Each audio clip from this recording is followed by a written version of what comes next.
প্রকৃতির প্রতিটি দৃশ্য আমাদের শেখায় ধৈর্য, শান্তি আর সুন্দর জীবনের মর্ম।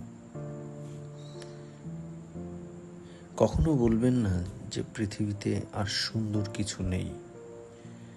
গাছের আকার, পাতার কাঁপুনিতে আপনাকে অবাক করার মতো অনেক কিছুই আছে।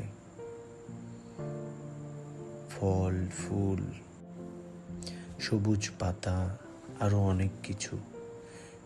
জীবনে প্রতিটা মানুষের কোনো না কোনো কাজে, জীবিকা নির্বাহের কাজে লেগেই যায়। তাই আল্লাহ তাআলার নিয়ামত বড়ই চমৎকার।